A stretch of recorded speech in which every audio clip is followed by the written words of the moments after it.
YouTubers, Ed here again.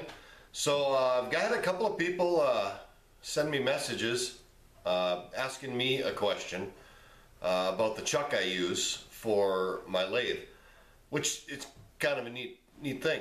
I'm actually being asked a question about something about wood turning, which I'm not a professional by any means. I certainly have no basis of experience because I've built, you know, like 4 projects.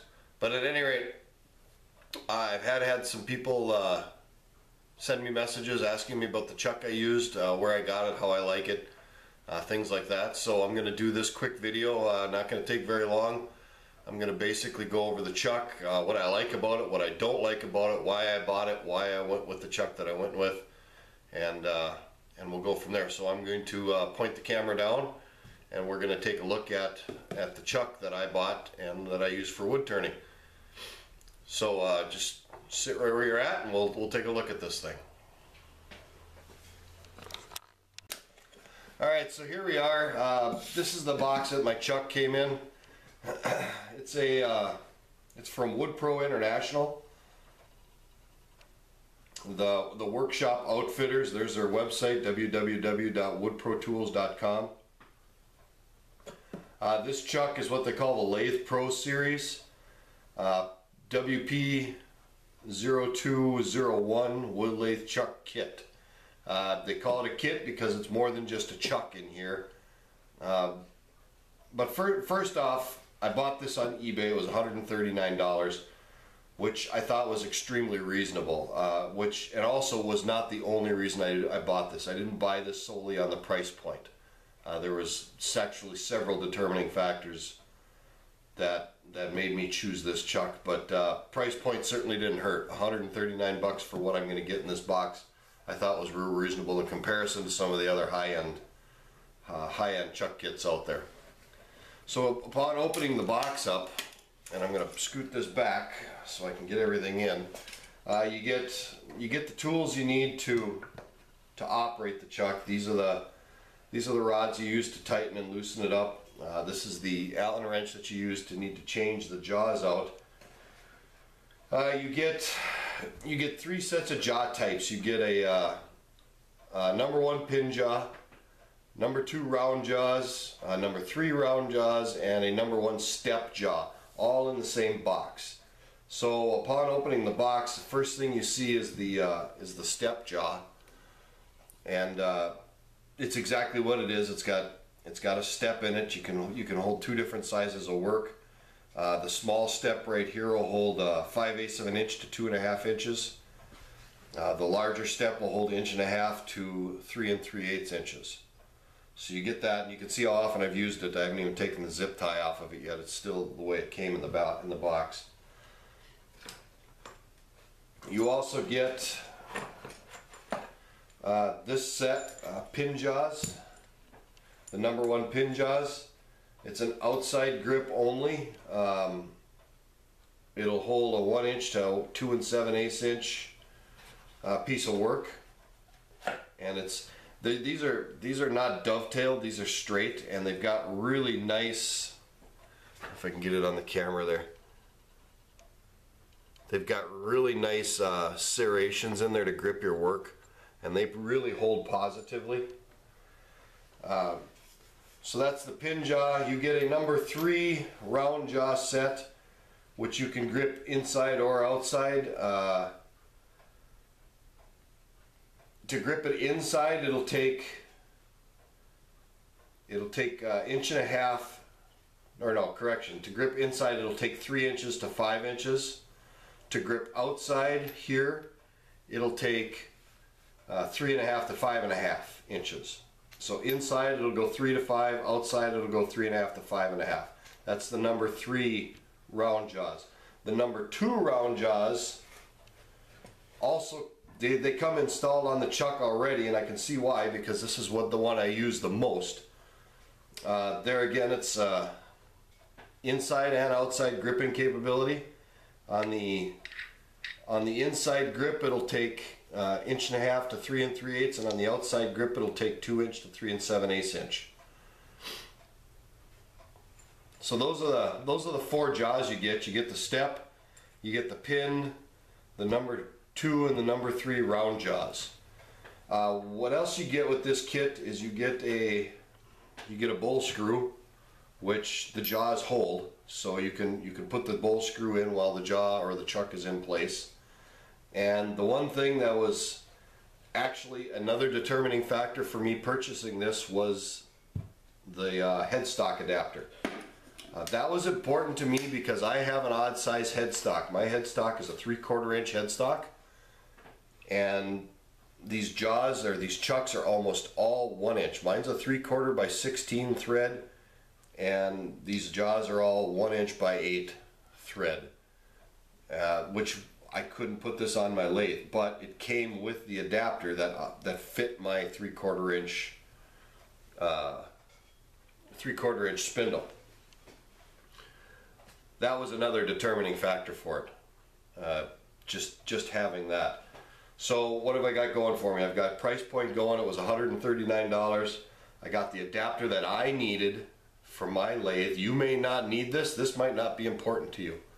And if it's not important to you, this is still a really good chuck, in my opinion. Now, mind you, I have no basis for opinion because this is the only chuck I've ever had for wood. I've had some chucks in the metal turning, on a metal turning lathe, but for wood, this is my first foray, I guess, if you would say, into wood. I am not at all disappointed with the performance of this chuck. I will grant you, it's not a Nova or a high-end chuck like I see a lot of guys on YouTube who've been turning for years and years and years, and they've also got bigger lathes than I do, and they've got I'm sure much better equipment and much better tools, but for what I use this for, this chuck has performed admirably. It securely holds my work, it grips tight, it's easy to use, which is nice. The way you use this chuck is on the back. There's a collar that turns. This portion here gets chucked up into the lathe, into the tailstock, and this collar turns independently, and turning that collar will open and close the jaws.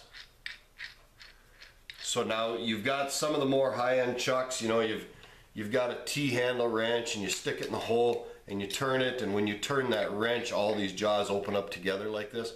This is just a little different system. It's got a collar in the back, and then you put one of the bars in here and one of the bars in here, and it gives you a little extra leverage to really snug that thing down or to loosen it up, whatever you're doing. This chuck's it's worked flawlessly for the few projects I've turned it on. The quality is really nice. They did a really good job of producing a nice, clean looking item.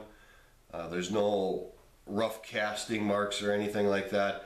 The chuck has obviously been balanced because the jaws are numbered 1, 2, 3, and 4, and the jaw holders are also numbered. So they've actually taken the time to balance this chuck jaw for every jaw to go on the correct jaw holder.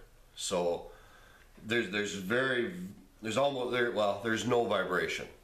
The only vibration I ever get when I'm using this chuck is it's usually because of the wood. It's not because of the chuck. It's pretty weighty. Yeah, if I had to wager a guess, I'm saying it's a couple pounds, if not 2.5. So it's a healthy, solid piece of steel.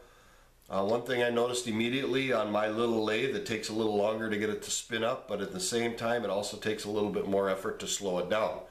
My little mini lathe doesn't have a ton of power, so it doesn't take much to slow it down if I lean into the chisel a little bit and take a little more aggressive cut. This weightier chuck adds some centrifugal force to the piece, and it seems like it's more difficult to slow it down, and the lathe has an easier time of maintaining speed. So it's really well built. I'm really impressed with the build on it. I've used this jaw, I've used the number 2, and I've used the number 3 round jaws. It's the only jaws that I've used. They change easily enough. I mean, it's 2 screws per jaw, so a total of 8 screws to change the jaws out.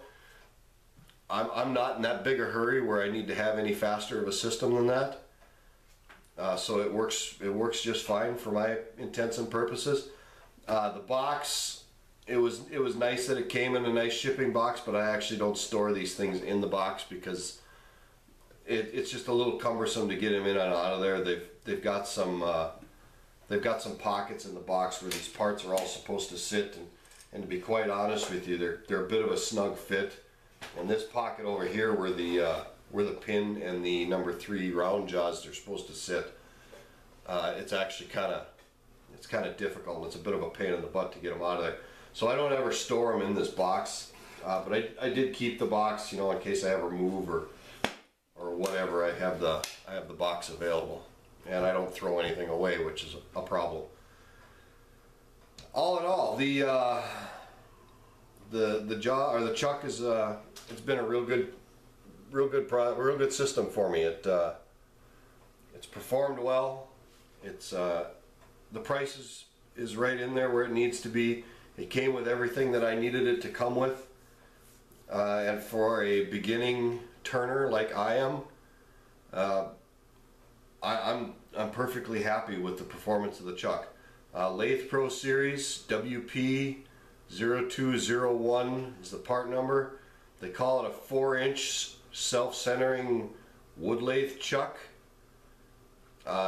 They claim it's one of their more popular chucks, and I can probably see why. The combination of the price and the performance, it's understandable as to why it would have been one of their more popular chucks.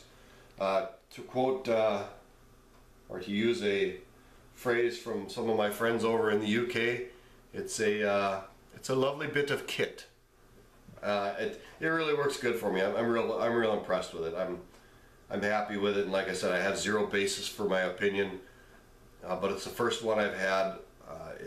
I've had experience with chucks in the metal turning industry.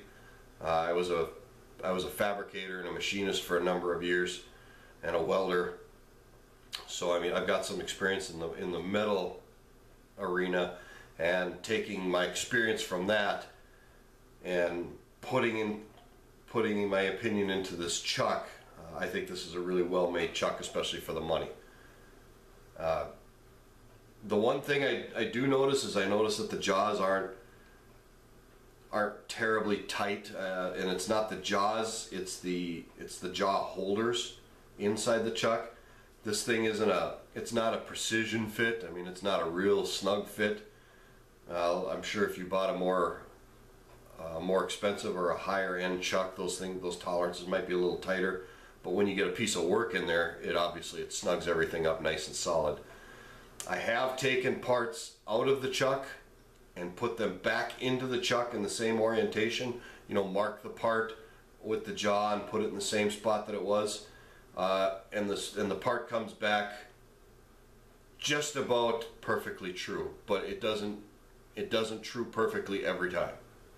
And I think if you bought a higher end jaw chuck, it might true up perfectly every time. That might partially be because I don't have the wood completely true. Maybe my tenon isn't quite right. That might be me. In my inexperience, it might not be the chuck's fault. But every time that I have tried to re-chuck something in the same position, I've had to go back with a chisel and true the edge off again. And like I said, that might be me in my inexperience. I don't think I can blame the chuck for that. So at any rate, the LathePro 4-inch 4-jaw chuck, it's been good for me. I got it from Wood Pro International. I actually bought it off of eBay again, I will say. Anyway, if you're starting out and you're looking for an inexpensive chuck, or if you're just looking for another chuck to put on a smaller lathe for doing smaller parts, you might want to consider this one. It's for the money and for what you get, it's really good. I haven't used the bowl screw yet, but I'm sure it'll work just fine. It's just a screw. Actually, I kind of want to do a bowl, and I want to do a couple other projects coming up, and this chuck's going to help me out doing that. But anyway, there it is. There's my review. I'll stop talking. We'll shut this thing down and tow this one back to the garage and call it a wrap. So at any rate, you guys, hope it was useful for you. If you like my channel, please subscribe. If you like this video, please hit the thumbs up button on the bottom. If you don't like this video, please hit the thumbs down, and let me know what I can do differently so I can make things better. Appreciate it. Have a good one.